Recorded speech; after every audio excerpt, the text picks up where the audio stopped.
Sir अगर हम चालाकी नहीं दिखाएंगे तो मिलेगा क्या?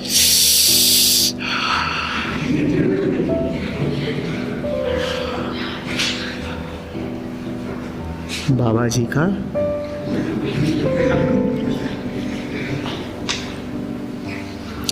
चालाकी दिखाने वालों को क्या मिलता है बेटा? क्या मिलते देखा है?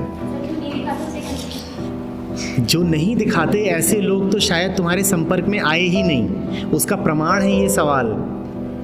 तुम्हारे मन में ये बात डाली गई है कि चालाकी महत्वपूर्ण है, इसका मतलब चालाक लोगों के ही संपर्क में आई हो। उन्होंने ये बात डाली होगी। कोई सरल आदमी तो तुम्हारे बात में मन में डालेगा नहीं। तो जिन्होंने ये बात तुम्हारे मन में डाली, आती कुछ भी नहीं है, कुछ कहीं से आता नहीं है। चारों तरफ ताकतें काम कर रही हैं दबे छुपे।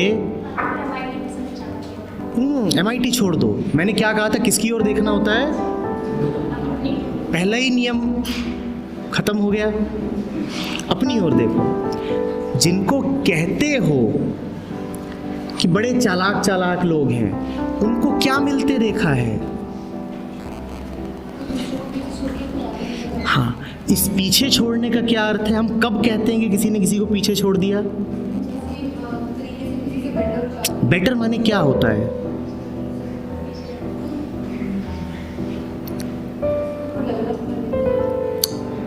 तुम कब कहते हो कि कोई किसी से बेटर है या कोई किसी से आगे निकल गया?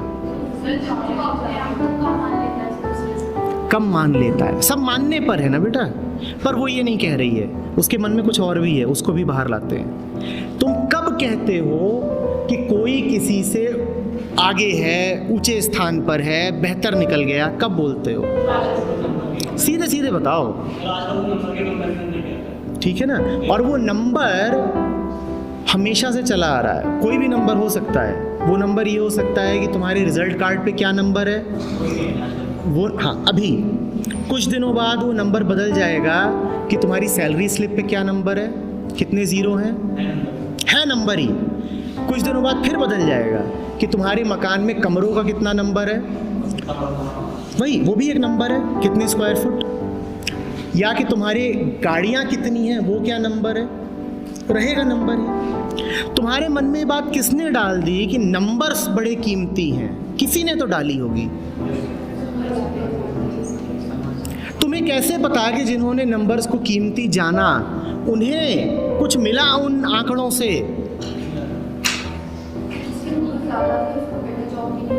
उस जॉब से क्या मिला? और तुम बेटर कैसे कह रहे हो? बेटर माने क्या? सैलरी अच्छी।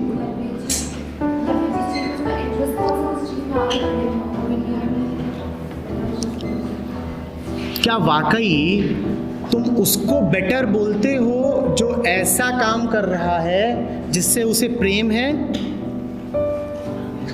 ऐसे लोग तुम्हें दिखाई भी पड़ते हैं क्या? तुम बेटर सिर्फ उसी को बोलते हो जिसने कुछ इकट्ठा कर लिया है। क्योंकि जब हम नंबर्स की बात कर रहे हैं, ध्यान देना, सिर्फ वही गिना जा सकता है। नंबर्स माने गिनना। सिर्फ वही गिना जा सकता है जो इकट्ठा किया गया है, जो बाहरी है। तुमने कितने पैसे इकट्ठा कर लिए, तुमने क्या इकट्ठा कर लिया, इकट्ठा कर लिया, उसी को तुम गिनोगे।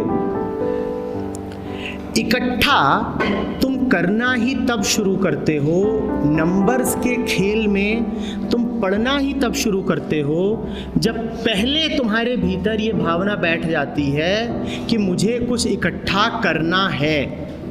और तुम कुछ भी इकट्ठा क्यों करना चाहोगे? कौन है जो कहेगा कि मुझे कुछ चाहिए, मुझे कुछ चाहिए? कौन है जो कहेगा? जिसको ये लगने लगेगा कि मैं बिल्कुल ही खाली हूं। इकट्ठा वही करेगा जिसे लगेगा कि मैं कुछ खाली हूं। खालीपन आंतरिक है, इकट्ठा तुम बाहर कर रहे हो। बाहर से जो भी इकट्ठा कर रहे हो वो उस आंतरिक खालीपन को कभी भर नहीं सकता।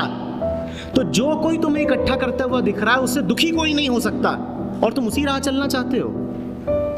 ये लोग जो दुनिया में सबसे ज्यादा कष्ट पाते हुए पीड़ित लोग हैं, तुम इनका अनुसरण करना चाहते हो। जिसने भी इकट्ठा करने का खेल खेला है वो बेचारा तो खुद तड़प रहा है। तुमने उसको आदर्श बना लिया अपना। जल्दी बोलो बेटा, ये कर रहे हो, और ये मालूम है तुम क्यों कर रहे हो? ये भी तुम सिर्फ इसलिए कर रहे हो क्योंकि तुमने इतनी भी कोशिश नहीं की है कि ऐसे व्यक्तियों के करीब जाकर के देखो। तुमने ये तक नहीं करा है कि उन लोगों की जीवनी भी पढ़ लो जिन्होंने सबसे ज्यादा इकट्ठा करा।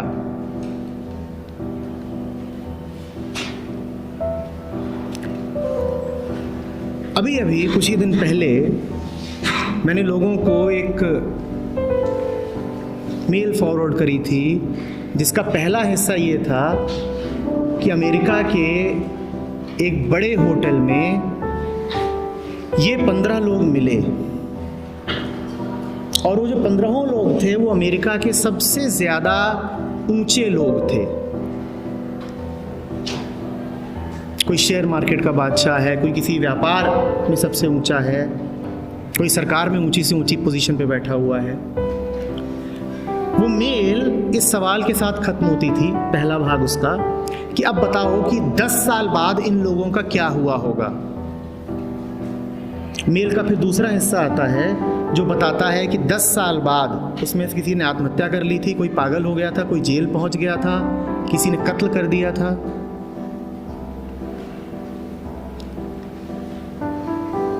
तुम उनके करीब कभी गए नहीं ना, जिनको तुम समझते हो कि ये लोग बड़े प्रसन्न हैं क्योंकि ये आगे निकल गए हैं, लाइफ में आगे निकलने का है। और जो आगे निकले ही हुए हैं उनके कभी करीब जाकर के देखो उनकी हालत क्या है। वो बिलख रहे हैं, वो कह रहे हैं जिंदगी व्यर्थ गंवा दी, और तुम वैसे ही हो जाना चाहते हो। तुम वैसा ही इसलिए हो जाना चाहते हो क्योंकि तुम उनसे बहुत दूर हो, तो दूर के ढोल सुहावने लगते हैं।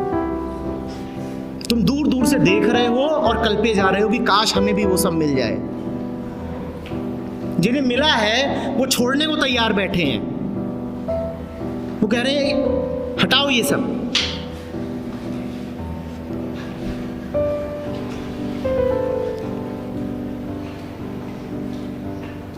लेकिन अब देखो, दुर्भाग्य की बात यह है, बड़ा अफसोस सा हो रहा है, इतनी सी तुम्हारी उम्र है। अभी मैं कह रहा था अपनी सरलता कायम रखना, लेकिन अभी से तुम्हारे चेहरे पर भाव ऐसे हैं जैसे तुम 30-40 साल के अनुभवी लोग हो गए हो। अजी ये देखो, ये सामने बैठे बच्चे हैं ना, अभी इनकी उम्र ही क्या, ये तो 15 साल के हैं। हमने दुनिया देखी है, मैं 50 साल की हूँ। अभी जब ये बड़े होंगे तो ये समझ जाएंगे। अभी ना ये ख्यालों की बातें कर रहे हैं, इम्प्रैक्टिकल। मैंने दुनिया देखी है, मैं बताती हूँ, दुनिया तो चालू लोगों से ही चलती है। कमीनापन ज़रूरी है लाइफ में आगे बढ़ने को, मैं बता रही हूँ। बहुत बुरा हश्र होगा इनका। मेरे बाल देखो, मैंने यूं ही नहीं सफ़ेद किए हैं।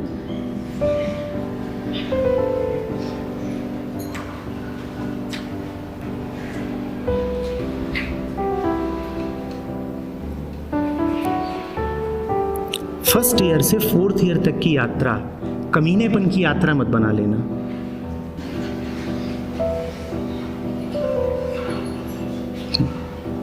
प्रार्थना कर रहा हूं, ऐसे मत हो जाना।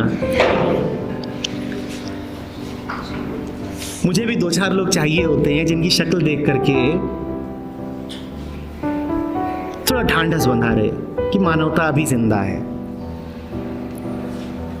वैसे ही नमूनों मत जैसे मत हो जाना जो सड़क पे घूम रहे हैं, जो चारों तरफ दिखाई देते हैं। सरल बने रहना, हल्के बने रहना, बहुत सोचने मत लग जाना।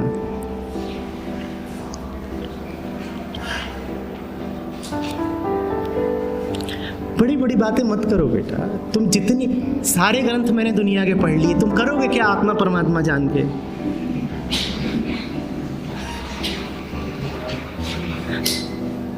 या पढ़ भी लो, चलो सब पढ़ लो, लेकिन उस सब को दिमाग पे बैठा मत लेना।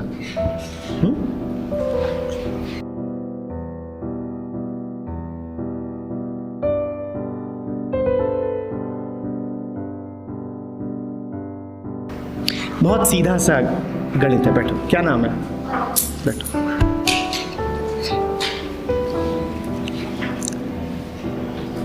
कुछ कमी है,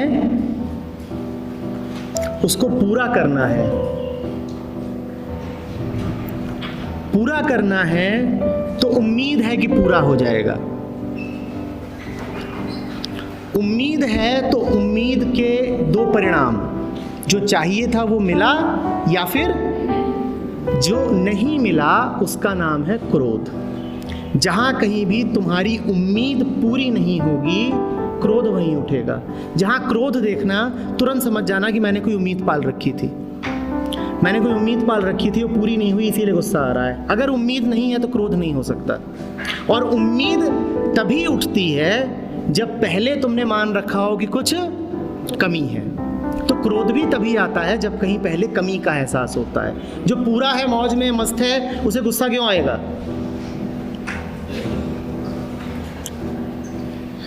बिना उम्मीद के क्रोध नहीं आ सकता। There can be no anger without expectations. तो तुम में से जो लोग जितना ज़्यादा उम्मीद में, आशाओं में जीते हो, वो जान ले कि उन्हें क्रोध में उतना ही तड़पना पड़ेगा। क्रोध दुख है। क्रोध को यही मत समझ लेना कि क्रोध हिंसा है। क्रोध हिंसा बाद में है, दुख पहले है। दुख से ही उठता है। क्रोधी आदमी बड़ा दुखी होता है, वो तुम्हारी करुणा का पात्र होता है।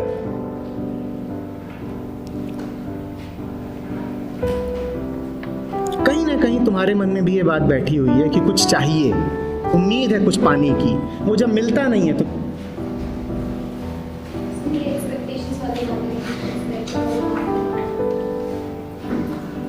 अगली बार जब गुस्सा उठे तो समझ जाना कि कुछ चाहा था, कुछ मांगा था।